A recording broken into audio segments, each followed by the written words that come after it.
Não menospreze o pouco que Deus deixou aí. Não menospreze, não se assuste com o que o diabo está fazendo, porque o que ele está fazendo já está morto. Se você tem um pouco aí, continue, levanta a tua mão e fala: Senhor, eu vou usar o meu pouco. Diz assim a palavra sagrada do Senhor, Evangelho de Mateus, capítulo 17, versículo 14. Quando chegaram onde estava a multidão, um homem aproximou-se de Jesus, ajoelhou-se diante dele e disse: Senhor, tem misericórdia do meu filho? Ele tem ataques e está sofrendo muito. Muitas vezes cai no fogo ou na água. Eu trouxe aos teus discípulos, mas eles não puderam curá-lo. Respondeu Jesus: ó geração incrédula e perversa, até quando estarei com vocês? Até quando terei que suportá-los? Tragam-me o menino. Jesus repreendeu o demônio e este saiu do menino. E desde aquele momento ele ficou curado. Então os discípulos aproximaram-se de Jesus e em particular perguntaram: por quê? Por quê? Por que não conseguimos expulsá-lo? E ele respondeu: porque a fé que vocês têm é pequena. Eu lhes asseguro que se vocês tiverem fé do tamanho de um grão de mostarda, poderão dizer a este monte: vá para lá, e ele irá. Nada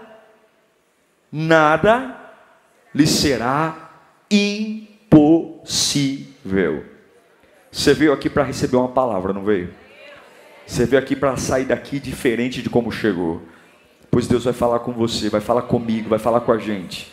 Essa palavra é viva. Feche os seus olhos e com toda a tua intensidade peça para o Senhor falar com você. Peça para o Senhor renovar tuas forças nessa palavra. Peça para o Senhor abrir seus olhos. Peça para o Senhor renovar seu espírito. Peça para o Senhor tirar de você toda decisão equivocada. Oh Espírito Santo, seja os que estão aqui presentes, os que estão online, nós pedimos a tua presença agora. Fala conosco, Senhor. Eis aqui a tua palavra. Eis aqui a tua voz que liberta, transforma, cura. E nós só te pedimos algo, Senhor. Fala conosco. Transforma-nos no teu poder. Transforma-nos na tua graça.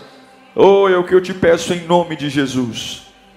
Eu quero começar esse sermão dizendo que absolutamente nada é impossível para Deus. Então eu quero que você olhe para o sermão e fale assim: então pare de andar como criança assustada. Se nada é impossível para Deus, então está na hora de parar de andar como criança assustada. É ou não é? Está na hora. Porque é incompatível. Esse texto começa com o final de um trauma. O trauma na vida de um garotinho que passou toda a sua existência sob o controle de um espírito demoníaco. Se hoje é difícil entender perturbações mentais e espirituais, imagine naquela época. Hoje a ciência tenta entender o que é esquizofrenia,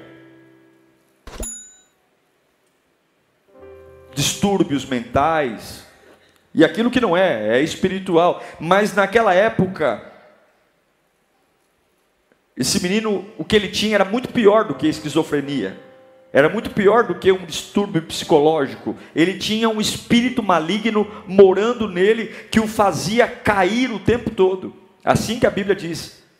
Se tinha uma fogueira, o pai tinha que agarrar o menino, porque o espírito manifestava e o garotinho saía correndo em direção ao fogo. Se tinha água, um mar, um riacho, uma lagoa, o pai tinha que agarrar o menino, porque o espírito tentava o tempo todo ceifar a vida do garoto. Não era só o garoto que sofria, Era um inferno na vida da família, porque eu imagino que um pai e uma mãe de um menino com esse tipo de espírito sobre ele não tem paz, não tem como dormir, ao ponto de que esse pai está totalmente desesperado, e o pai fica sabendo que Jesus está naquele lugar. Jesus está com os seus discípulos, então ele sai desesperado atrás de Jesus. Mas Jesus subiu o Monte Tabor. Jesus agora está tendo o momento da sua transfiguração. Ele leva com ele 3 discípulos: Pedro, Tiago e João. E deixa 9 no pé da montanha. Então quando o pai do menino endemoniado chega, Jesus não está ali embaixo. Jesus está lá em cima no monte, passando pela transfiguração. E o pai está lá conversando com os discípulos, pedindo ajuda. Eu não sei se você consegue entender a profundidade desse texto, porque só realmente quem já passou por um desespero, está no limite, sabe o que é isso. Sabe quando você está no fim mesmo, você fala assim: olha, eu não aguento mais morar nessa casa do jeito que ela está, eu não aguento mais ter essa família, eu não aguento mais, eu amo meu filho, mas não está dando mais para viver com esse menino do jeito que está, é o dia inteiro caindo, é o dia inteiro tendo que ficar amarrando esse menino, porque o demônio, eu não estou falando, gente, de um pedido recheado de educação, de um pedido recheado de por favor, você pode me ajudar. Eu estou falando de um pai que não tem mais o que fazer, não sabe mais para onde ir, de um pai que está com o seu plug mental totalmente destruído, e ele não suporta mais aquela situação, e ele está falando para os discípulos: por favor, façam alguma coisa, eu não aceito voltar para casa com isso, porque tem coisas que nos desesperam mesmo. A gente é impotente. E o que eu acho interessante é que ele está no meio de uma multidão. Ele está tratando de um problema íntimo no meio do povo. Não tem uma salinha reservada. Porque a gente, quando tem um problema familiar, a gente fala: pastor, se eu tenho um tempo para me atender, eu estou com um problema, não dá para eu tratar aqui, né? É um negócio meio particular, dá para a gente conversar a sós.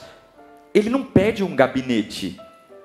Ele não marca, ele não chama os discípulos no canto. Não, ele está tão destemperado, ele está tão arrasado, que ele não tem problema em gritar para todo mundo: eu não aguento mais, ei discípulos, tem um demônio no meu filho, que joga no fogo, joga na água, é o inferno, a minha vida é um inferno.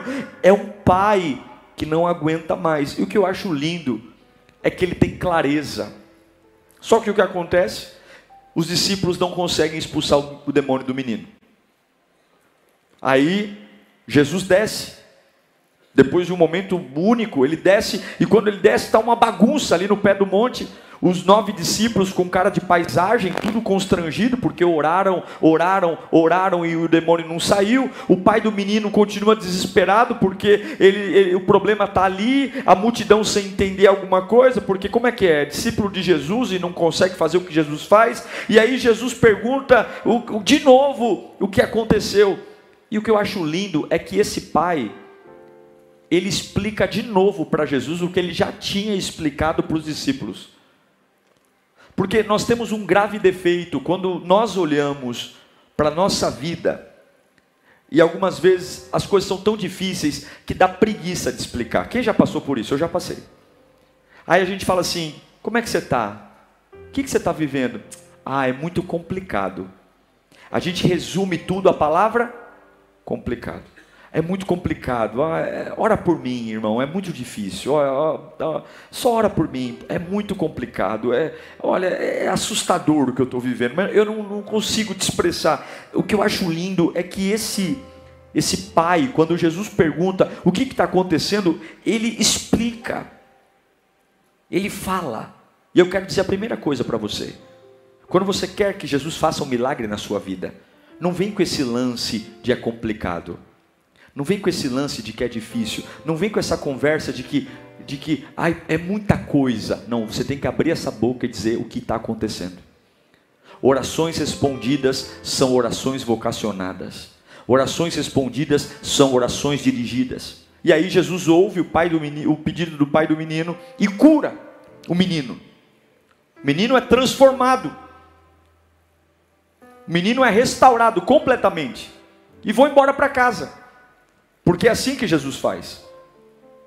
Mas agora tem um problema. Qual é o problema? Os 9 discípulos que oraram pelo menino e não conseguiram curar o menino, tem uma pulguinha atrás da orelha. E qual é? Por quê que nós não conseguimos? Por que Jesus conseguiu? O que ele fez que eu não fiz? Olha, irmãos, uma das coisas que eu aprendi é que o sucesso, a vitória, ela tem que ser aceita com humildade. Mas as falhas devem gerar perguntas. Eles erraram em alguma coisa, mas eles acertaram em não jogar o erro para debaixo do tapete. E ir até Jesus e perguntar, aonde foi que nós erramos? Por que nós oramos e não aconteceu nada? E algumas vezes, a gente precisa perguntar para Jesus, por que as coisas não estão funcionando? Algumas vezes, a gente precisa ir até Jesus e dizer, o que aconteceu? Por que eu orei e não deu certo? Por que eu clamei e não senti? Por que eu pedi uma resposta e não veio? Escute o que eu estou ensinando para você aqui, pela palavra de Deus. Esses discípulos, eu tiro o chapéu para eles, porque eles estão admitindo que eles fracassaram em algum momento da oração. E eles não estão fingindo que nada aconteceu. Eles não estão jogando para baixo do tapete. Eles estão indo até Jesus. Porque nós não gostamos de fracasso. Nós não gostamos de falhar, de falar de falhas. Nós gostamos de superar, nós gostamos de avançar. Mas eles estão indo até Jesus dizendo, Jesus, nos explique por que e onde nós falhamos. Se você quer ter uma vida diferente, você não pode ignorar os seus fracassos. Você não pode ignorar as coisas que você não fez bem. Você não pode ignorar as coisas que eram para ter funcionado, mas não funcionaram. Você tem que criar perguntas para Deus, diária, que você não consegue superar. Por que eu não consigo parar de beber?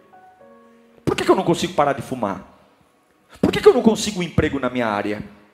Por que eu não consigo ser feliz no meu casamento? Por que eu não consigo arrumar um namorado decente? Ou uma namorada decente? Por que todo mundo ora e vive milagre e eu oro e não consigo? Por quê? Quando você começa a fazer perguntas e questionamentos daquilo que você não foi capaz de vencer, é muito provável que Jesus te responda. É muito provável que Jesus te diga. Quando falhar para nós não é um erro capital, porque nós vamos falhar, nós vamos errar, vai ter coisas na nossa vida que não vão dar certo, e aí quando eu, ao invés de usar esse erro como algo para baixo do tapete, mas eu vou perguntar, Jesus, por quê? Gente, o maior problema não é não conseguir expulsar o demônio, o maior problema é não descobrir o motivo pelo qual eu não consegui expulsar o demônio. O maior problema não é não casar. O maior problema é descobrir por que eu não consigo casar. O maior problema não é ter terminado o namoro. O maior problema é descobrir por que eu não dou certo com namorado nenhum. O maior problema não é que eu recaí na cachaça ontem. O problema é por que eu sempre estou recaindo na cachaça. O maior problema não é porque eu fui demitido. O maior problema é porque ao longo da minha vida, essa é a minha marca. E eu acho lindo os discípulos indo para Jesus dizendo, ei, vamos passar limpo esse meu fracasso, vamos passar limpo esse meu erro, porque eu quero aprender. Eu quero dizer que a vitória não te ensina nada, mas o fracasso ensina muito. E tem muita gente aqui jogando para debaixo do tapete os seus fracassos, fracassos ministeriais, fracassos profissionais, fracassos familiares, e ao invés de ir para Jesus, dizer, Jesus, olha, eu sou um pouco devagar para entender as coisas, o Senhor pode me dizer, porque parece que eu estou fazendo tudo certo, parece que eu estou na tua casa, parece que eu estou te servindo, eu acho que eu fiz tudo certo, mas não deu certo, o Senhor pode me ensinar quantas coisas você tem dado o seu melhor, e não tem dado nada certo, e você não pergunta, e você continua no automático. Se você está servindo na igreja, e está cansado, tem alguma coisa errada. Se você vem à igreja, clama, ora, e a tua vida é um inferno, tem alguma coisa errada. Se você dobra o joelho para orar de madrugada ou à noite no pé da sua cama, e no teu quarto uma unção de Deus não vem, e você continua sempre estressado, cansado, nervoso, você tem que falar: Jesus, o que está acontecendo comigo? Por que eu oro e não consigo? Veja, nem sempre é a paixão que resolve, nem sempre é o grito. Eu acredito que quando o pai do menino trouxe o garoto endemoniado, os 9 discípulos que estavam ao pé do monte, eu tenho certeza que eles colocaram a mão na cabeça do menino, eles falaram: sai em nome de Jesus. Eles devem ter gritado, eles devem ter chorado em ver o drama da vida daquela família, mas não resolveu.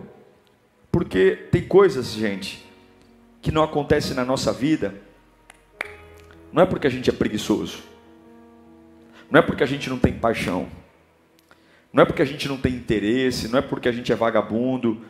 Tem coisas que acontecem porque a gente falhou. E eu não sei você, mas você vai falhar. E eu aprendi que as minhas falhas me ensinam mais que o meu sucesso. Escute aqui.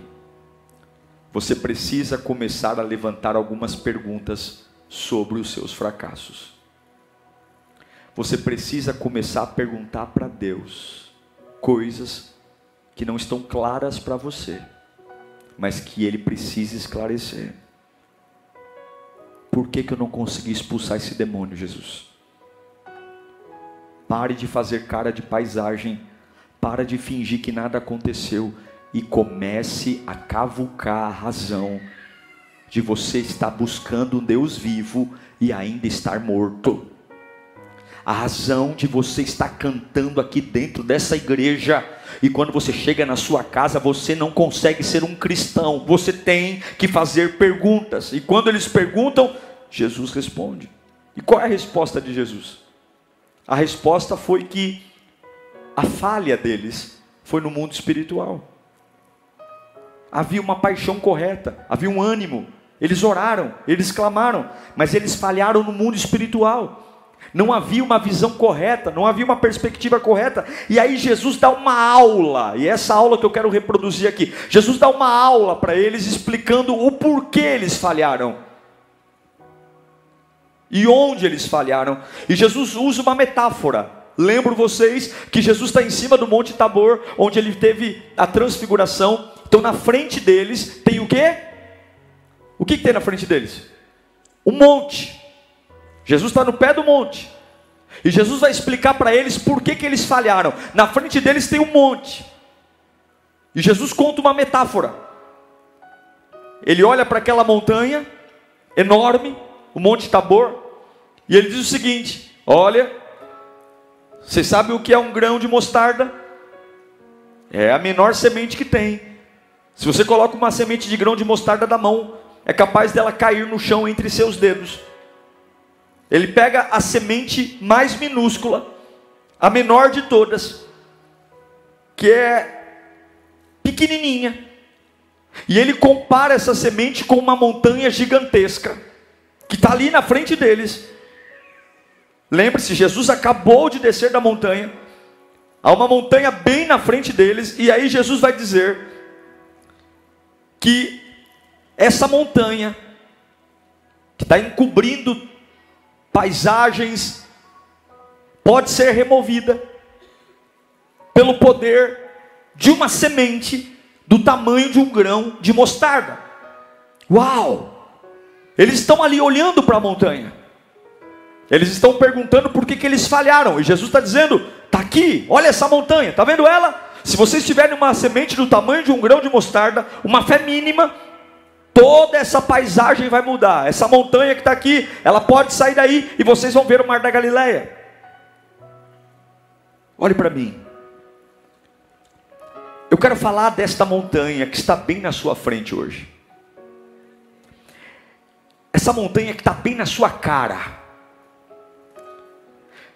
Jesus manda você olhar para essa montanha e perceber que ela está aí, mas também olhar para uma pequena semente, que é pequena mesmo, a menor possível. Tão pequena pequena que muitas vezes é quase difícil segurar na mão essa semente, que pode cair pela rachadura dos dedos. É tão pequena que quase não se vê, se mistura a cor da pele. O que Jesus está dizendo é que se a minha fé for do tamanho de uma semente pequenininha, escuta isso, ela tem o poder de movimentar uma montanha gigantesca e sair da minha frente e mudar completamente a paisagem do que eu estou falando. Eu quero conversar aqui hoje com pessoas que estão na varanda das suas vidas. E na frente da sua varanda há uma montanha. E você quer ver o mar, você quer ver o rio, você quer ver a paisagem, mas na frente da sua varanda há uma montanha gigantesca. E nessa varanda há uma potência, porque a montanha é potente, a montanha é grandiosa, a montanha é imponente, a montanha é alta, e a montanha é tão grande que ela bloqueia a visão do que está atrás dela. Ela basicamente se torna o centro das atenções, porque tudo para onde eu olho eu vejo montanha, é montanha, é montanha. Eu sei que há vida além da montanha, eu sei que há esperança além da montanha, eu sei que há alegria além da montanha, mas de repente essa montanha tomou conta de tudo que eu vejo. Eu acordo vendo montanha, eu almoço vendo montanha, eu janto vendo montanha. Ela é tão grande que ela bloqueia o meu futuro, ela bloqueia o meu destino, ela bloqueia os meus sonhos. Eu de repente não saio mais de casa, de repente eu não tenho outro assunto. E quando você olha para essa montanha à sua frente, você não vê nada além de montanha. Eu sei que tem coisas atrás dela, mas eu não vejo. E quando você tem uma montanha à sua frente, você acha que a vida não vale a pena ser vivida, porque por mais que eu sei que tem vida atrás da montanha, tudo que eu vejo é montanha. E a sua fé precisa saber de algo muito importante aqui, porque a sua montanha é o seu problema. E todas as vezes que a minha montanha é o meu problema, eu me perco, porque a montanha ela é gigantesca. E eu preciso lutar por uma fé gigantesca. Porque se eu tenho um problema gigantesco, eu preciso de uma oração gigantesca, eu preciso de uma igreja gigantesca, eu preciso de um pastor que pregue uma mensagem gigantesca, porque desde criança eu aprendi que heróis precisam ter forças equivalentes. Eu aprendi que no reino da guerra a luta é proporcional. No boxe as lutas são travadas por peso. Eu coloco os pesos pesados para lutarem entre pesos pesados. É peso-pena. Por quê? É errado colocar lutadores de peso diferente para lutar entre si. Na minha cabeça, uma grande montanha se move por uma grande fé. E nós estamos atrás de uma montanha de fé. Por isso que há campanha atrás de campanha. Por isso que há óleo ungido atrás de óleo ungido. Por isso que todo mundo quer, unja a fronha do meu travesseiro, olha, unja aqui, unja ali. Por isso que as pessoas saem da vida, nunca oraram por nada, mas porque tem uma montanha agora, é monte todo dia, é joelho no chão todo dia, e tudo isso é bacana, mas as pessoas estão atrás de algo desnecessário, porque Deus não pesa como o homem pesa. Deus não compara as coisas como o homem compara. Deus não mede as coisas como o homem mede. E é essa aula que Jesus está dando para os discípulos que estão frustrados, porque montanha não é sobre o que você vê, montanha é sobre o que Deus diz. Problema não é sobre o que você vê, problema é sobre o que Deus diz. Vencer não é sobre a sua opinião, vencer é sobre o que Deus diz. E eu não posso mais medir a minha possibilidade de vitória pela proporção do que eu tenho, porque o que eu vou vencer não está comigo, está na boca de Deus. A minha vitória está na boca de Deus. Repita bem alto: a minha vitória não está em mim, está na boca de Deus. Não é o que eu vejo, é o que Deus diz. Eu repito, Jesus está no pé da montanha. Ele está olhando para os 9 discípulos que perguntaram para ele por que eles não conseguiram expulsar o demônio. E Jesus está no pé do monte e está dizendo: olha para esse monte, ele é grande, ele é poderoso, ele está aí, não dá para movê-lo, ele é imponente, ele é pesado, ele domina a paisagem. Tem Tem vida atrás dele, mas ele domina toda a vida. Tem esperança atrás dele, mas ele domina. Só vê monte. E eu estou dizendo para vocês, se vocês acreditarem na minha palavra, vocês podem pegar a pior coisa que vocês tiverem, a menor, e vocês olham para isso que está aí há anos, porque não é o que você imagina, não é o que você vê, é o que sai da minha boca. Levanta a tua mão para cá. Você acha que não tem nada, você acha que não pode nada, e não pode mesmo, mas as montanhas não são movidas pela sua opinião e pela sua vista. Levanta a mão mais alto agora. Elas serão movidas pela boca de Deus. Deus manda dizer, é pela minha palavra. Por que Deus me deu essa palavra? Deus me disse hoje que há pessoas aqui que estão muito desiludidas. Na varanda da sua vida só se vê montanha. Eu não sei que montanha é essa, mas Jesus está falando, ela está bloqueando a sua visão. Ela está bloqueando a sua alegria, ela está bloqueando o seu ânimo. Ela é muito maior do que você, e isso está desesperando, porque você grita com ela e ela não sai do lugar, você fala com ela e ela não sai do lugar. Mas todo mundo precisa se ver livre disso. Como seria bom se essa montanha fosse embora. Como seria bom se ela sumisse da minha vida. Como seria bom se ela desaparecesse. E uma das coisas que eu aprendi é que se você gritar contra a parede fica lá. Tem hora que a gente grita tanto com a montanha, que a montanha leva a nossa voz embora. Tem hora que a gente grita tanto com a montanha, que o nosso ânimo vai embora. Porque a gente grita, briga. É como os discípulos colocando a mão na cabeça do menino endemoniado. Sai! Sai! Não saiu. Você vai pensar que muitas vezes porque a montanha não sai, então é melhor eu morrer.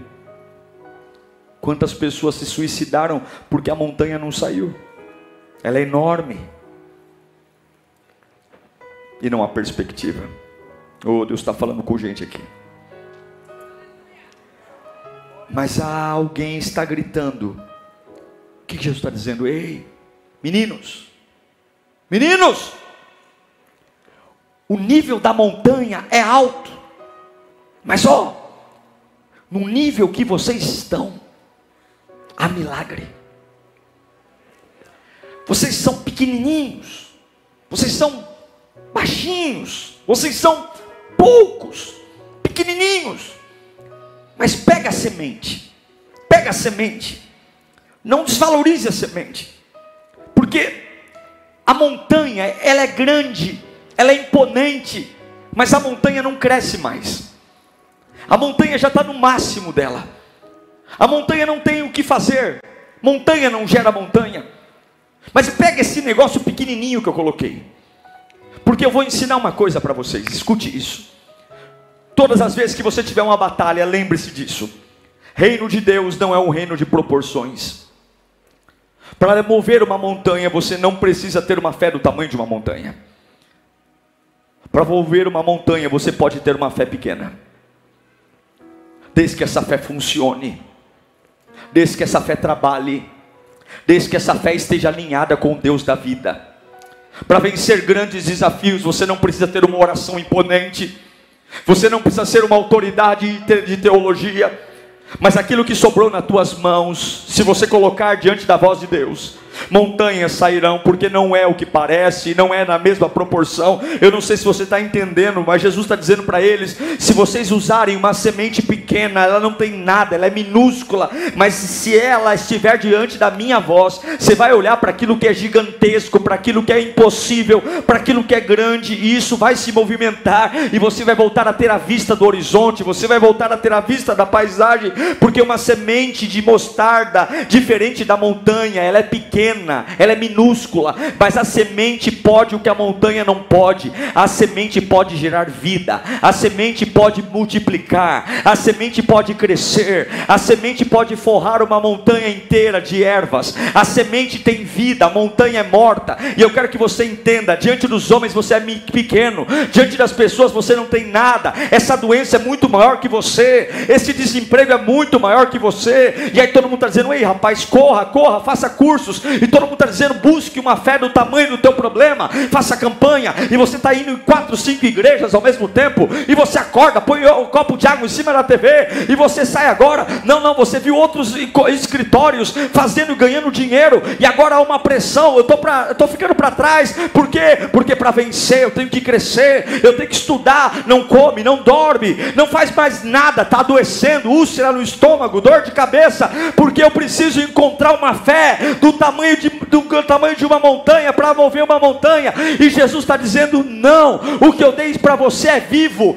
O que eu dei para vocês os homens banalizam, o que eu dei para você parece nada, o que eu dei para você não é nada diante de uma montanha. Mas a montanha está morta, a montanha não multiplica, a montanha não tem o que fazer, não tem o que crescer. Mas o que eu dei para você é pequeno, cabe entre as rugas da mão. Mas se estiver diante da minha palavra, tenha uma certeza: o que eu te dei está vivo, o que eu te dei multiplica, o que eu te dei cresce, o que eu te dei desenvolve, o que eu te dei tem autoridade, o que eu te dei tem poder, o que eu te dei tem autonomia, o que eu te dei pode fazer no nível que você está, olhar para coisas que estão acima do seu nível e na autoridade do meu nome. Porque não é o que você vê, é o que eu falo. Não é o que você vê, é o que eu falo. Se eu estou mandando você falar, pode falar. Montanhas vão sair, levanta a mão para cá. Uma nova paisagem vai entrar na sua varanda, uma nova paisagem vai entrar na sua casa.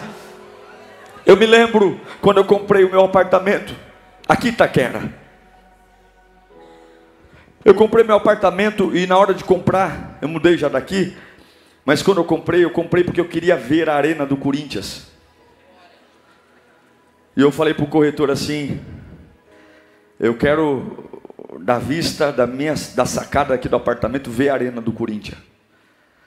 Maravilha. Aí ele falou: olha, temos aqui no 9º andar. Eu estava descapitalizado, tem no 9º andar, tem no 15º. Aí eu falei: não tinha nada do lado, não tinha nada, tinha prédio do lado, vista. Não, 9º tá bom. Comprei no 9º andar. E eu ali, e começou a construir o apartamento. Depois de um período, perto de mudar para o apartamento, não sabia, mas um outro prédio começou a ser construído do lado. Ah, Jesus. Aí eu fiquei perguntando: quantos andares vai ter esse prédio? Tem que ter 8, porque o meu não tem que ter 8. Tem que ter 8. Pergunta-me quantos andares tem um prédio? 9. Ele termina exatamente na altura do meu apartamento. Quem está do 10º para cima vê o estádio do Corinthians, eu não vejo. Ele tomou toda a paisagem da minha sacada. Eu só vejo aquele apartamento, não vejo mais nada. A hora que eu for, é o prédio que está lá. Eu sei que o que eu queria ver está lá atrás. Eu sei que o que me inspirou a comprar aquele apartamento daquele lado está lá. Mas tem algo entre nós. Tem algo. É mais ou menos isso que Jesus está ensinando. A montanha sempre vai estar entre algo. E muitas vezes o que está entre você e o que você queria é grande. Mas eu quero dizer para você que a montanha está morta. E a semente está viva. E é por isso que Deus escolhe a semente pequena. Porque quando a semente tem a boca de Deus, a semente se enche de glória. E ela é capaz. Sabe o que Jesus está dizendo para os discípulos? Olha aqui para mim. E aqui eu vou encerrar. Eu tenho certeza que quando o pai do menino trouxe o garotinho endemoniado e contou a história, talvez os discípulos falaram assim: meu Deus, o caso é grave. Esse menino está sofrendo. Vamos fazer aquela oração que a gente nunca fez. Vamos fazer aquela oração poderosa, bonita. Deve ter colocado a mão na cabeça do menino. Oh meu Deus e meu Pai, em nome de Jesus agora.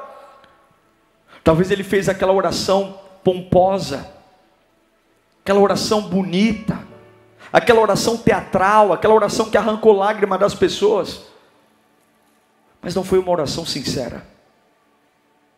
Eles poderiam ter sido eles poderiam ter sido simples, eles poderiam ter não se intimidado com a gravidade do problema e nem com a gravidade da montanha. Eles poderiam apenas usar o que estava nas mãos dele e crer que com a boca de Deus tudo é possível.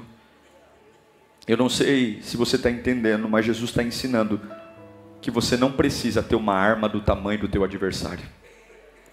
Eu não sei para quem eu estou pregando aqui, mas talvez o demônio tenha sido tão intimidador, tão barulhento, tão raivoso, espumando pela boca, contando histórias aterrorizantes, e Deus está falando: calma, calma, deixa o cão latir, deixa o cão latir, deixa o cão babar, deixa o cão mostrar os dentes, porque fé não é sobre ser grande, não, fé não é sobre ser grande. A gente perde a nossa batalha porque a gente quer ser grande na batalha. Não. A fé acontece na dependência, a fé acontece na confiança.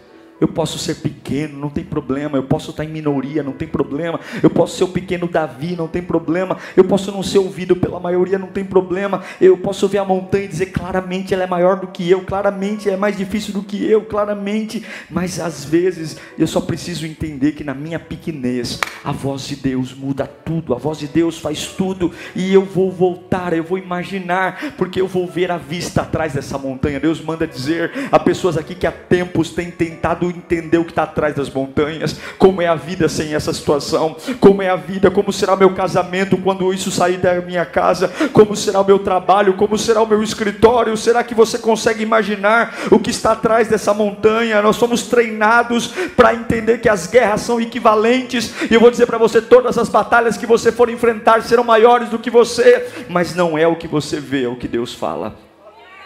Não é o que você vê, é o que Deus fala. Eu sei que parece estúpido, eu sei que parece louco, mas uma mostarda move uma montanha. Eu sei que parece louco, eu sei que parece insano, mas Jesus está dizendo, é essa a sensação que eu quero que você tenha, a sensação da estupidez. Eu vou gerar milagres estúpidos na sua vida. Você vai ter vitórias estúpidas, você vai ter armas irrelevantes, e eu vou te dar vitórias únicas. Você vai ter recursos mínimos, recursos minúsculos, e eu vou abrir portas gigantescas, porque não vai parecer. A sua arminha é a biribinha, você vai vencer exércitos com biribinha. Por quê? Porque não é o que está na sua mão, não é o que você vê, é o que sai da minha boca. É por isso que Paulo fala em 1 Coríntios 1:27, mas Deus escolheu as coisas loucas desse mundo para quê? Para envergonhar os sábios. Escolheu as coisas fracas do mundo para envergonhar os fortes. Eu pergunto, você é capaz de crer que Deus te dará bênçãos estúpidas? Você é capaz de ter milagres assim? Que estupidez é essa? Como é que você vai enfrentar com tão pouco? Como é que você vai enfrentar essa depressão com tão pouco? Como é que você vai sair de vícios, de drogas com tão pouco? Eu te conheço, você bebe desde os 13 anos. Como pode 2 cultos na igreja? E você vai dizer, não é a semente, é o que sai da boca de Deus. E o meu Deus está dizendo, use o que eu tenho.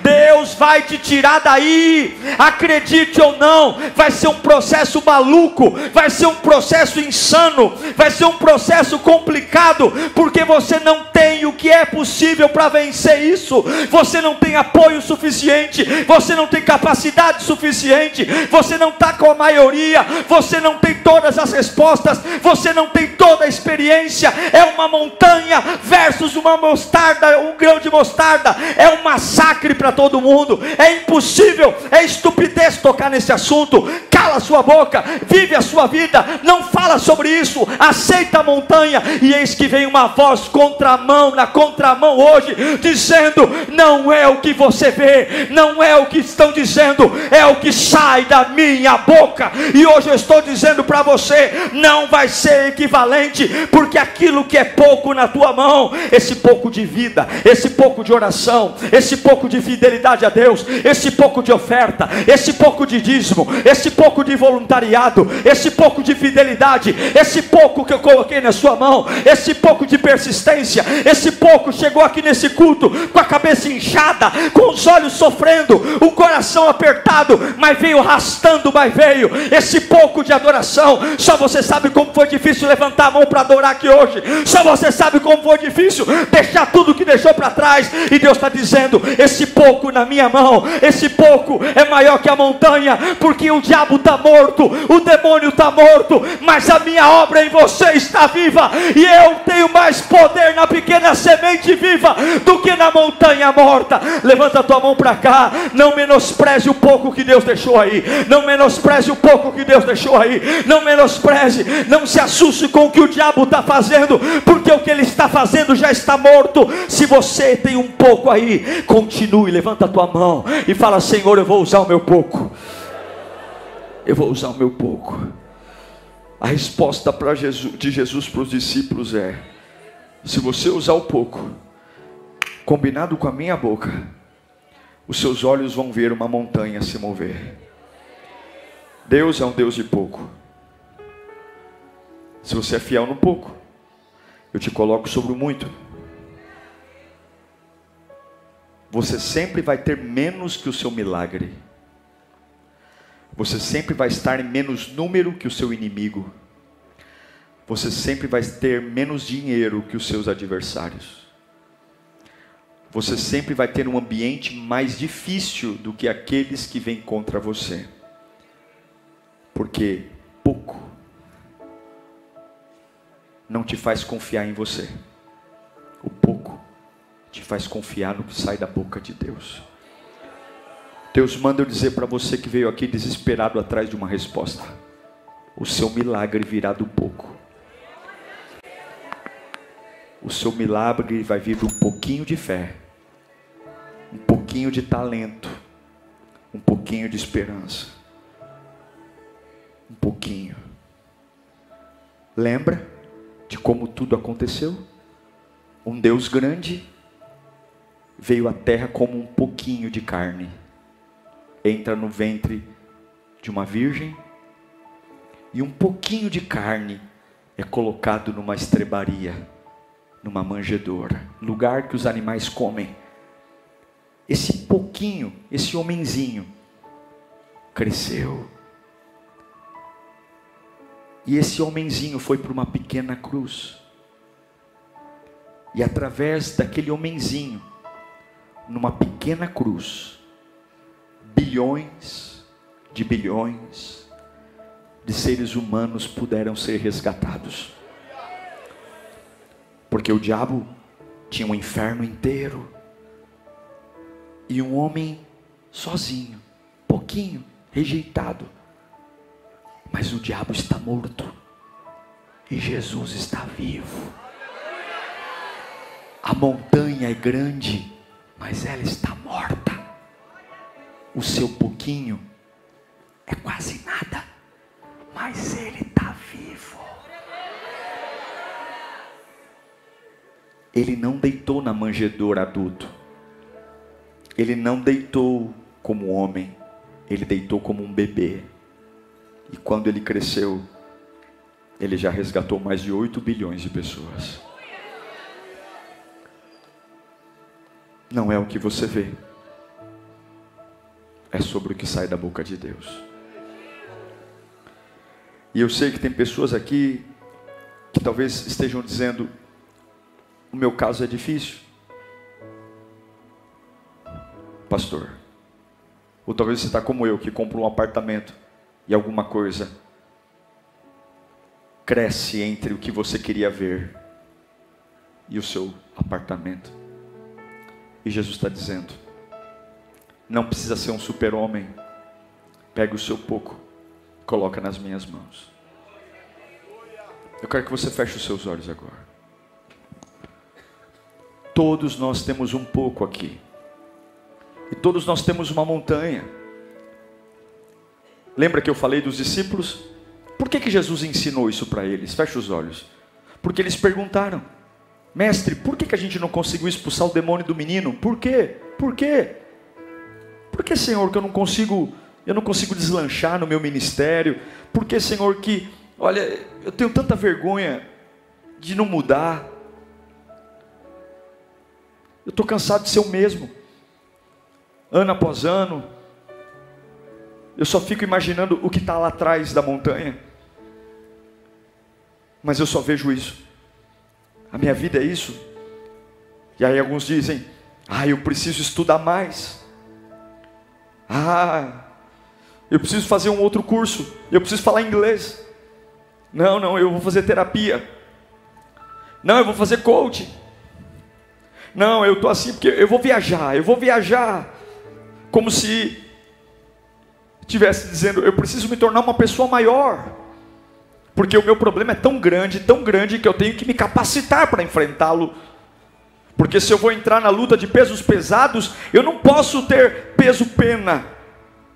E Jesus está dizendo: é por isso que vocês não vencem. Porque vocês querem crescer nos olhos de vocês. Essa luta não é material, essa luta é espiritual. Pega a tua fraqueza, pega o teu tamanho, pega o jeito que você vive e vem para mim. Que eu vou colocar as minhas palavras em você. Eu vou colocar o meu poder em você. Você não precisa crescer diante dos homens. Porque quem vai mover a montanha não é a semente, é a minha voz. Mas você é a semente. Você é a semente que não liga para o tamanho do inimigo, que não liga para a gravidade da doença, que não liga para o problema familiar, mas confia em mim e se põe na posição de guerra. Sim, é desproporcional, é um massacre, é um absurdo, mas é exatamente assim que eu vou gerar a minha glória na tua vida. Você é o cocô do cavalo do bandido, você não é nada diante dos homens. O que você tem ninguém valoriza, o que você é ninguém quer ouvir a tua voz. Tem lugares que ninguém acredita mais em você. Tem pessoas que não dão nada por você. Já perdeu a reputação, já perdeu a autoridade, porque ao longo da tua vida você já falhou tanto, já mentiu tanto, que ninguém está nem aí para você. É um peso morto. Mas Jesus está falando: eu vou colocar vida em você, ó pequena semente. Eu vou colocar poder em você, ó pequena semente. E não é o que estão vendo, é o que eu estou falando. Receba desse altar a voz profética. Deus manda eu te dizer: do meio da vergonha, do meio da humilhação, do meio do desprezo, do meio do descarte, há uma unção descendo sobre a sua vida nesta noite. E esta unção fará você mover coisas que nem pessoas grandes conseguirão. Há uma unção que vai fazer você abrir a sua boca diante de montanhas que estão estabelecidas na tua família, na tua casa, no teu trabalho. E a unção que está descendo aqui hoje vai potencializar você. Eu não sei como vai ser, mas vai ser lindo. Eu não sei como vai ser, mas vai ser perfeito. Eu não sei como vai ser, mas vai ter futuro. Eu não sei como vai ser, mas isso vai sair da frente. Eu não sei como vai ser, mas na varanda da tua casa tu vai ver a vista que tu queria ver. Eu não sei como vai ser, mas tu vai vencer esse câncer. Eu não sei como vai ser, mas tu vai vencer essa crise familiar. Eu não sei como vai ser, mas tu vai largar essas drogas. Eu não sei como vai ser, mas tu vai ter um homem decente ao teu lado. Eu não sei como vai ser, mas tua empresa vai ser uma empresa de lucro,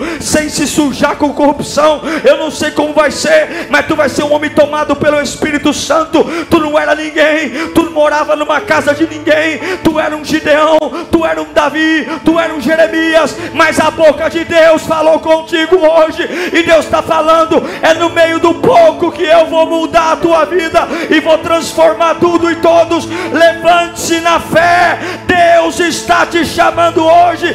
Não é o que você vê, é o que eu falo. Não é o que você vê, é o que eu falo. Não é o que você vê, é o que eu falo. Não é o que você vê, é o que eu falo.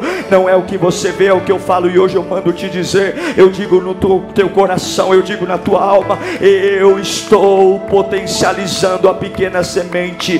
Você é só um estagiário, mas é um estagiário vivo. Você é só um enfermeiro, mas é um enfermeiro vivo. Você é só um filho que ninguém ouve, mas é um filho vivo. O diabo está morto, mas você está vivo. Você está vivo, você está vivo. Há um poder nascendo em você hoje. Você está vivo, você está vivo, você está vivo.